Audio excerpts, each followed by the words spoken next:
Bore da i chi gyd, a chroeso i'r addoliad. Gobeithio'ch bod chi'n cadw'n iach ac yn ddiogel, a'ch bod chi mewn hwyliau reit dda. Ein bod ni mewn lleoliadau gwahanol y munudau hyn, gwyddom yn bod ni hefyd mewn cwmni da, ac mae cyd-addoli fyddwn ni y bore yma. Gadewch i ni felly gydweddio. Ein tad, yr hwnnwyd yn y nefoedd, sancteiddiau'r dy enw. Deled y deyrnas, gwneler dy ewyllus, megis yn y nef, felly ar y ddeiar hefyd. Dyro i ni heddiw ein bara beunyddiol, a maddau i ni ein dyledion, fel y myddeiwn innau i'n dyledwyr. Ac nac arwai ni i brofedigaeth, eithir gwared ni rhag drwg, gan eis eiddo ti yw y deyrnas, a'r ners, a'r gogoniant, yn oes oesoedd. Amen. Mae'n chwiorydd anbrodyr yn eglwys y dwyrain, wedi datgan nes rhai oriau, neges yr hyfeddol y bore newydd hwn. Crist a gyfodwyd. Dyma'r dydd y gweithredodd yr arglwydd.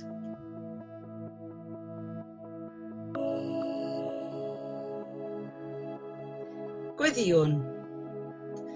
O arglwydd Dduw, mae'n dda dyn ni cael troi atat y bore yma, i roi i ti glod a mawl am Iesu, dy fab, ein brawd a'n pen. Diolchon iddo fyw bywyd y deyrnas di, ac iddo wrth fyw i fyddhau'n llwyr hyd at angau i ddelwad di arno.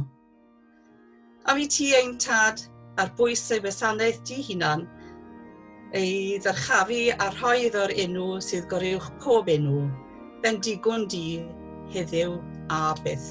Amen.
At Basg y bedwaredd Efengil, agoriad yr ugeinfed bennod, y trown ni nawr.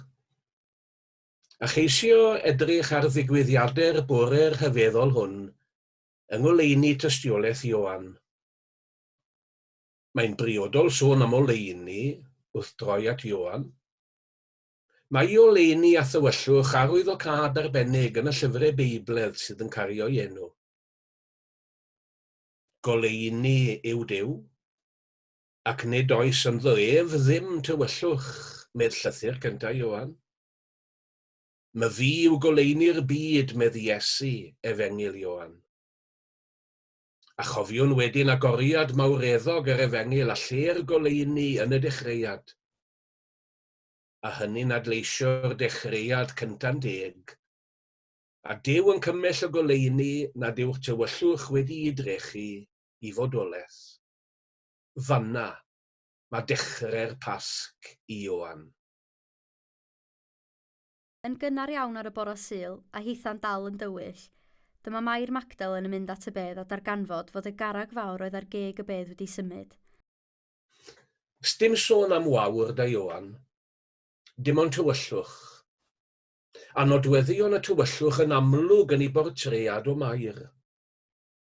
Mair yn ysig, hunan yn ysig, yn ei siom, i phryder a'i hofn. I galar yn cael y gorau arn hi, a hitha'n credu i hofnau i gyd, ac mor barod i'w rhannu ag eraill. Felly dyma hi'n rhedag at Simon Peter a'r disgybl arall, yr un oedd Iesu'n ei garu, a deud wrthyn nhw, "Maen nhw wedi cymryd yr arglwydd allan o'r bedd, a da ni ddim yn gwybod lle maen nhw wedi roi fo." Pedr a'r disgybl annwyl. Na gyfuniad y rhyfedd ar y bore hwn. Y ffôl a'r ffyddlon. Y gwadu diserch a'r glynu teyrngar. A stori'r ddau yn rhan o stori'r Pasg. Mae nhw'n mentro i mewn i'r bedd yn ei tro, i weld a sylwi. Gwelodd yn terstibedi o liain yn gorwedd yno. Gwelodd hefyd y cadach oedd wedi bod am wyneb Iesu, ond roedd hwnna wedi'w blygu a osod yr neilltu ar wahân i'r stribedi lliain. Yna, yn y diwedd, dyma disgybl arall oedd wedi cyrraedd y bedd gyntaf yn mynd i mewn hefyd. Pan welodd o'r cwbl, credodd. Credu? Credu beth? Wel, credu stori Mair, siwr. Credu'r ofnau a'r amheuon, ac ildio i'w grym dinistriol ac i awdurdod marwolaeth. Dydyn nhw ddim eto wedi dall fod yr ysgrifau sanctaidd yn dweud fod rhaid i Iesu ddod yn ôl yn fyw. Aeth y disgyblion yn ôl adra. A hitha'n dywyll, yn dywyll iawn o hyd. Beth yw amp gan Ioan yma? O'n i dweud mae bod dechreuad newydd ar drod. Mae creadigaeth newydd ar waith. Mae gwawr byd newydd Duw ar dorri.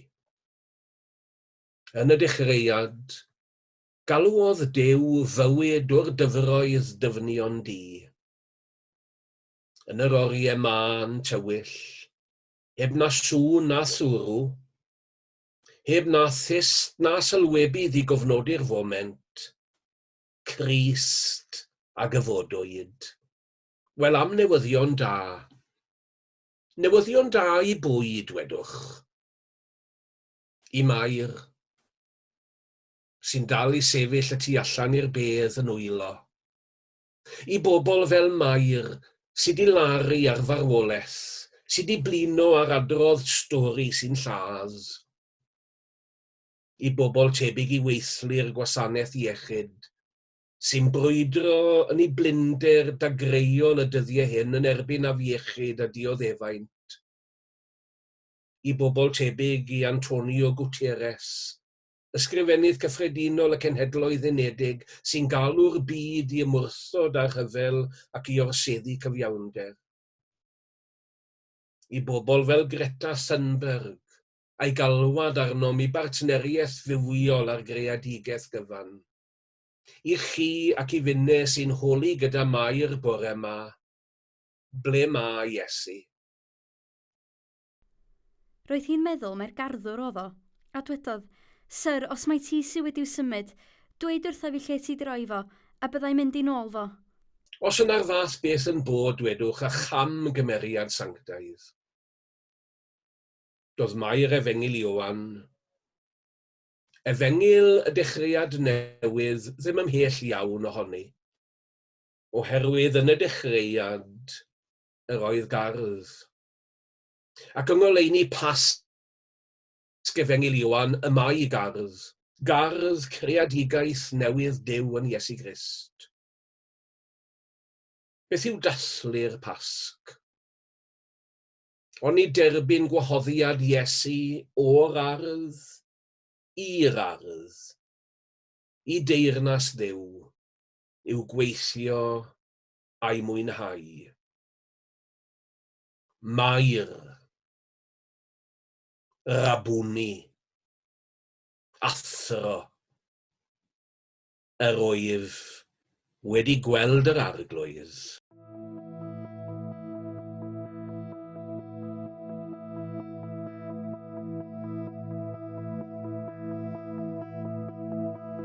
Gorfoleddwn a byddwn lawen, achos mae ein ceidwad atgyfodydig wedi agor gatiau teyrnas nef a'n croesawu i mewn. Gorfoleddwn a llawen hawn. Tangnefedd i chi.